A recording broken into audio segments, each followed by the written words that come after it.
Dans la continuité de la vidéo sur les énergies, les fréquences et la vibration, je voudrais te donner un petit truc en relation avec ce qu'on appelle la loi de l'attraction. Ma vision de ce qu'est la loi de l'attraction, pour moi, elle n'existe pas, la loi de l'attraction. En fait, ce que j'ai découvert au fil de mes expériences, de ma vie, etc., c'est quelque chose d'extrêmement simple.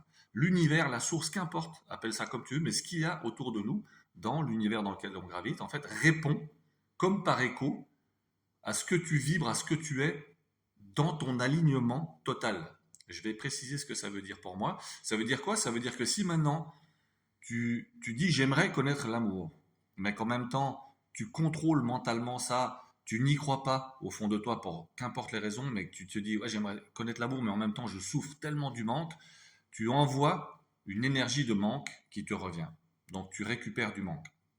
Si maintenant tu arrives à sortir du mental, que tu arrives à débloquer cet aspect de manque et que tu vas au-delà en disant bah, moi c'est égal, je sais qui je suis et je sais que même si c'est pas maintenant, je rencontrerai tôt ou tard l'amour. L'amour il est déjà là, il est en moi et cet amour je le vis tous les jours. Alors tu vas recevoir de l'amour et tu vas rencontrer l'amour.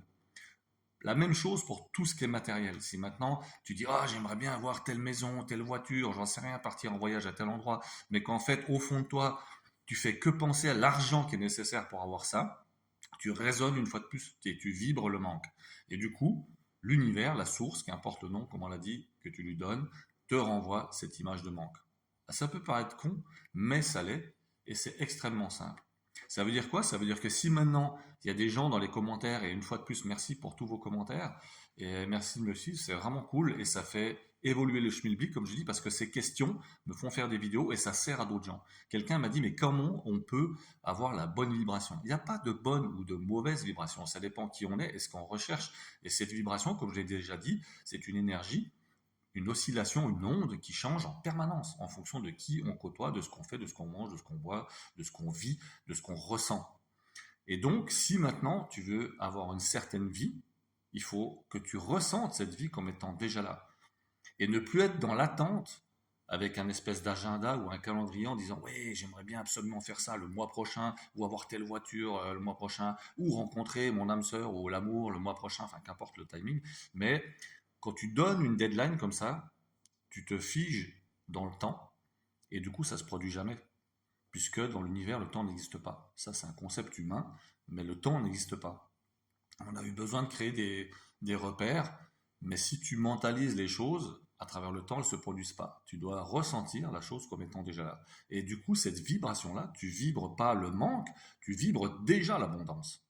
Si tu vibres l'abondance, ton cerveau qui ne fait pas la différence, mais l'univers aussi, à travers l'onde et l'écho que ça te renvoie exactement ce que tu es. C'est aussi ça l'effet miroir. Quand il y a quelqu'un qui te fait une queue de poisson et puis que tu as envie de lui courir après pour lui péter la tronche, et moi j'ai aussi été comme ça, c'est parce qu'à un moment donné, c'est ton ego, etc. Et tu vois chez l'autre quelque chose que tu as en toi ou que tu n'arrives pas à dociliser ou à combattre. La même chose, si quelqu'un te dit ouais, t'es vraiment trop con et que ça te vexe, c'est parce que toi, au fond de toi, t'es pas sûr qu'il ait tort. Donc une part, un film de toi te dit ah, peut-être qu'il a raison. Si maintenant tu es certain que t'es pas un vrai con ou une vraie conne, tu t'en fous de ce que les autres te disent. Et quand quelqu'un va te dire ouais mais vraiment là t'es vraiment trop con ou vraiment trop conne, tu dis c'est pas grave, pense que ce que tu veux, moi je sais qui je suis et je sais que je suis pas un con ni une conne quoi. C'est la même chose pour tout. Et quand tu as envie de vivre quelque chose, plus tu vas vivre ce manque-là et plus tu vivras le manque.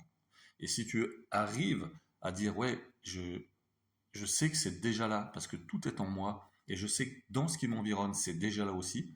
Et tu vas ressentir ce phénomène, que ça soit de l'amour ou quelque chose de matériel, quelle que soit l'abondance que tu recherches, cette abondance, tu vas la vivre et la vibrer. Et à partir de ce moment-là, elle se matérialise. Si c'est l'amour, bah, tu vas rencontrer l'homme ou la femme de ta vie. Si c'est matériel, bah, tu vas avoir les choses que tu veux. Alors tu vas me dire, oui, mais ce serait trop simple. Alors moi, le cliché, je veux un château, une Ferrari ou une Lamborghini, ce que tu veux, et je vibre ça. Bah, je suis sûr qu'en réalité, tu le vibres pas du tout, quoi.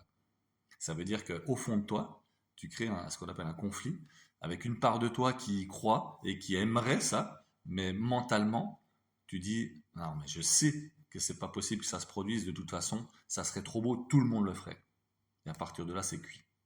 C'est cuit. Donc dis-moi toi dans les commentaires ce que tu en penses, si tu as déjà vécu ça, de quelle manière Tu l'as vécu dans la matérialité, que ce soit une personne ou des objets, qu'importe, mais c'est très intéressant. Est-ce que tu l'as vraiment ressenti au fond de toi? Et je pense que oui, sinon ça ne serait pas passé. Et puis si c'est pas le cas, réfléchis bien et dis-moi ce que tu penses et pourquoi, à ton avis, ça marche pas. Et merci encore de liker, de suivre, de partager.